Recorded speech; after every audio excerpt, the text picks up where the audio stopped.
Hello everyone, welcome, and today's the day. Oppenheimer IMAX 70mm. I'm back at Universal Studios Hollywood, going to Citywalk. I got 20 minutes to get through all this, and I can't wait to see this. This is my first time seeing IMAX 70mm in my life, so I want to see if it's worth it. If it's a huge difference from regular IMAX. The IMAX that I go to by my house is IMAX Laser, and I heard that's pretty good. But 70mm they say is the real film, and it's 18K versus 2 or 4K in detail.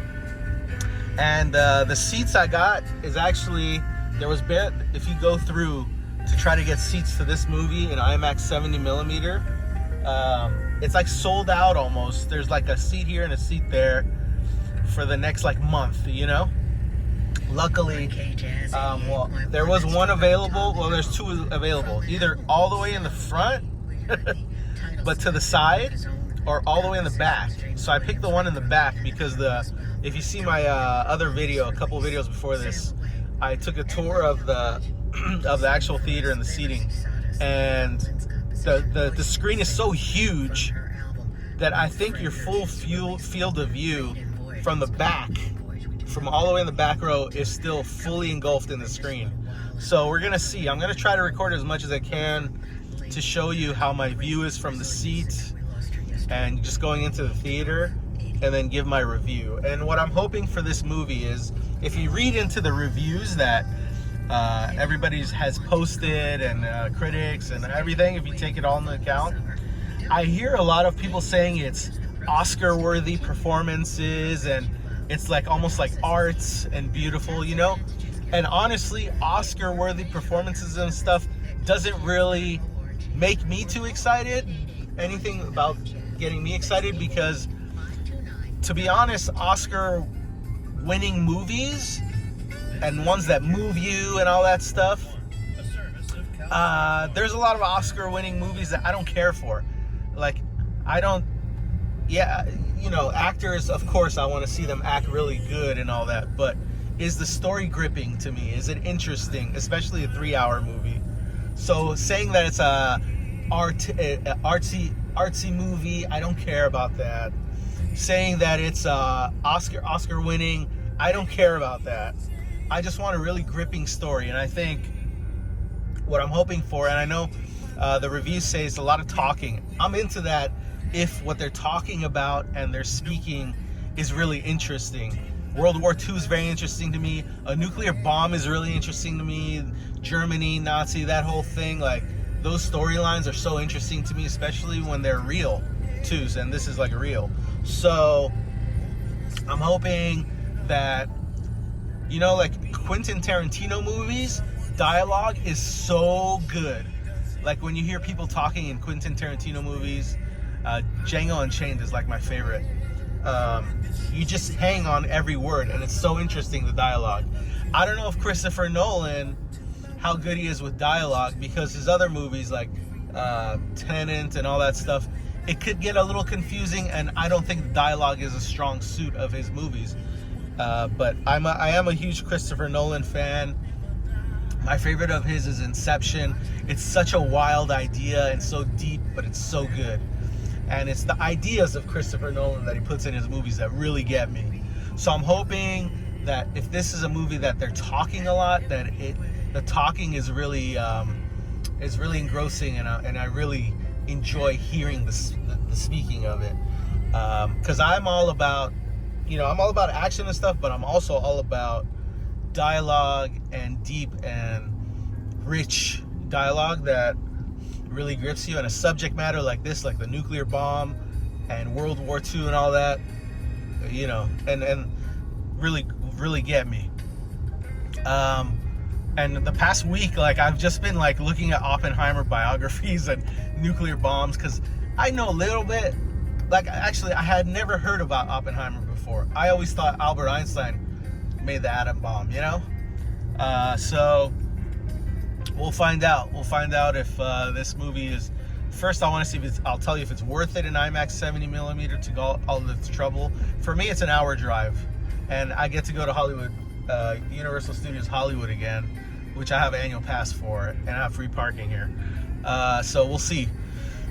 Yeah, so I'm trying to see if it's even worth IMAX 70mm. I know the detail's gonna be awesome, and I can't wait. And I love technology. But you know, if it's not an action-heavy movie and stuff, is it worth seeing it in IMAX 70mm? There's a lot of theaters around me that actually play it in just regular 70mm, which I don't think I've ever seen 70mm even movies. So I'm curious to compare it to that. Also, I signed up for AMC Stubs, or AMC A-List, which was $26 a month, but you get to see up to 3 movies a week, which was only a few dollars more than the ticket to just see this movie by itself. So I am gonna figure out. I'm gonna probably see this movie a couple times in different formats to see which one's better. Anyways, let's get in. Here we go. I have about 7 minutes to get in, and there's no preview, so it starts right away. Oh yeah, I gotta go to the restroom first. Nice driving, but were you fast enough? Check the leaderboard and brag to your friend. Rode in the passenger seat this time? Search Nuvi Arcade to download or check it out on nuvi.com.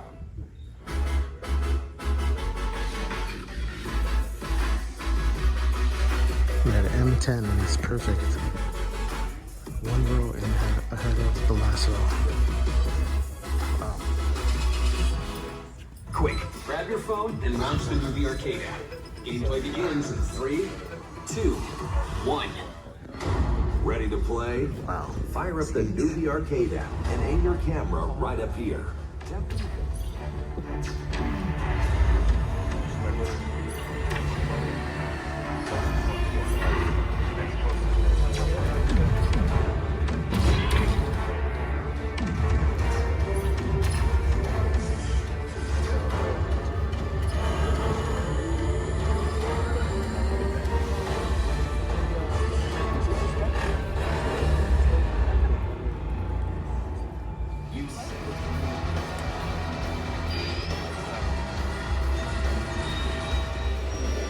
It's cool that the seats like rock back a little when you sit on them. Put all your movie knowledge to good Not too use much and leg space, finally so make you your gotta get up when parents somebody proud. tries to Brush come up by. on Wakanda, witchcraft and wizardry. Your father didn't believe in revenge. We believe in friendly. Let me fight beside you.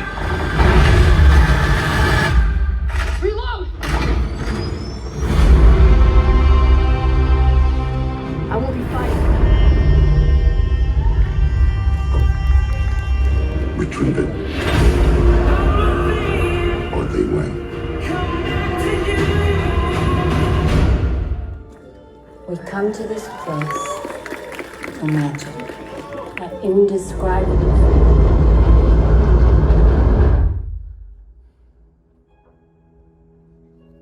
Dr. Oppenheimer. Dr. Oppenheimer. As we begin, I believe you have a statement to read into the record. Wow.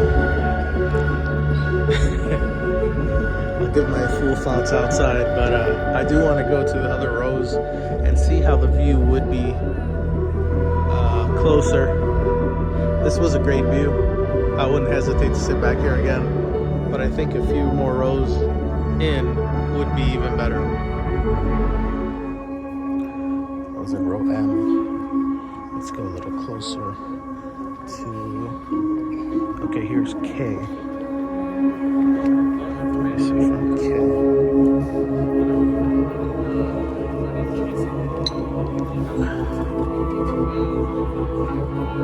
Yeah. K is good too.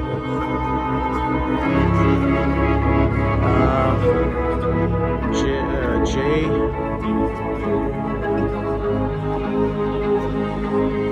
J would be good too. Let's go all the way to the front and see how it feels to sit all the way in the front. There's H. There's H. It's behind the railing. This almost feels too close, but could still be done. I probably would go further forward than H. Let's go to the front row.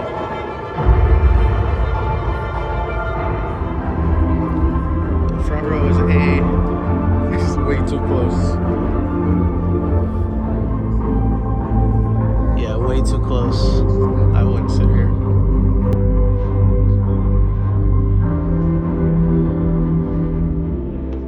Here's D.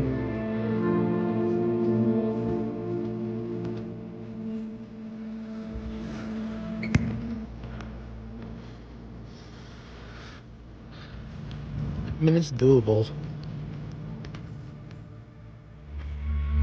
but I feel really low. Yeah, definitely G or higher.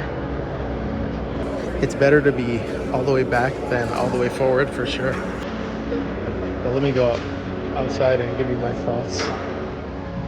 All right, I have to go back to my car to get my backpack and stuff to start my day at Universal, but what an awesome movie. A lot of thoughts I gotta break down. Okay, first question, this is IMAX 70mm, how was that? Well, here's the thing. Most of the movie is not using the full IMAX 70mm ratio. There's bars. And the scenes that do use it is very nice. The detail is awesome. But because the screen is so big, to me it feels like it's like watching a really clear screen, but because it's so big, it feels like you get the same amount of detail on a smaller IMAX, like the LIMAX they call it. That's in like 4K or whatever. So like, it's not necessary. It's not necessary, but it was awesome to see it in. But I would say the real movie you want to see in IMAX 70mm was one of the trailers I was watching, Dune, because it uses huge, just in the trailer, huge scenes, action. Like that would be amazing to see in an epic fighting and all that stuff. In this one, it's mostly talking. And to be honest, the atom bomb going off was the low point. Again, this is non-spoiler. That was nothing really to behold, to be honest. So, if there's only one movie you could see in IMAX 70mm, I think Dune 2 is gonna be it. Just from the trailer. This movie, you don't have to, but it is really cool to marvel at the experience of seeing a movie in IMAX 70mm. So I'm happy I saw it in 70mm IMAX, but I don't feel like I have to go out of my way again to see a movie that isn't an epic action. You know, it's cool to say I saw it like this and it was really nice, but you know, you don't have to go out of your way. Now the movie itself, I always thought, before my thoughts were, what is the thing that hooks you? Like Interstellar with space travel and the time, the stuff they do with time. In Inception, it was the crazy stuff that happens and dreams and going into your dreams, like those ideas and the way he presents them hooks you. Looking at the trailer of Oppenheimer, again, no spoiler,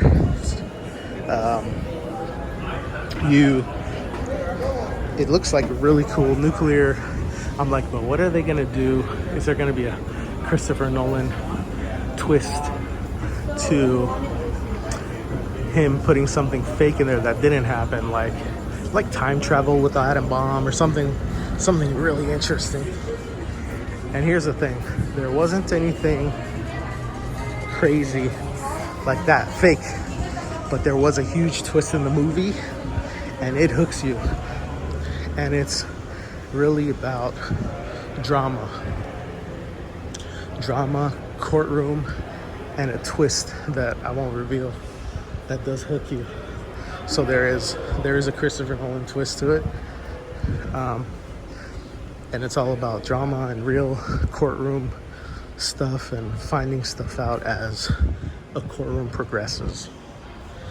But it's not anything as fantastical as Interstellar or the twist in Tenet.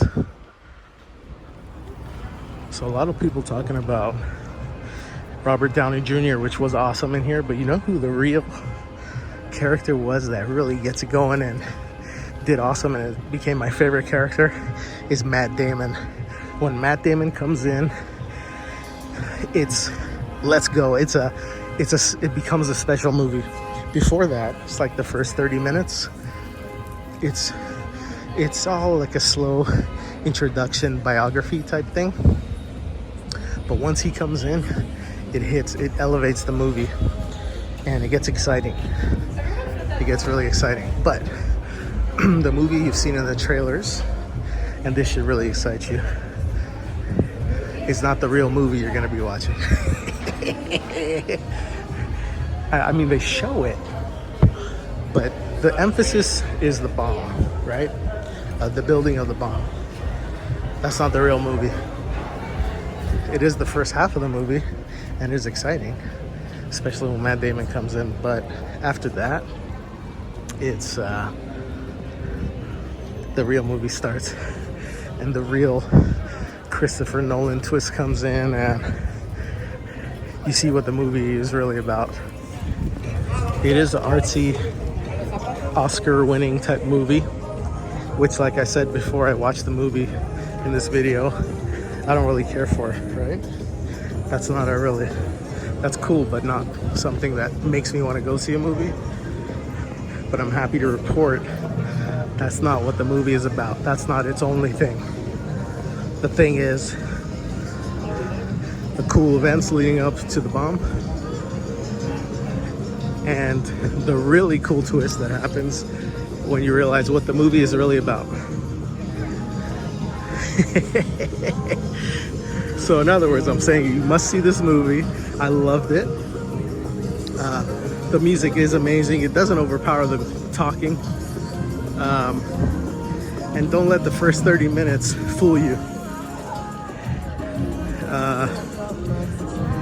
I still, though, if you talk about, and these other reviews saying it's Nolan's best film he's directed and all that, I think it's more in the sense of technical achievement. So the sound mix, the music, using the IMAX, the angles, the character performances you get out.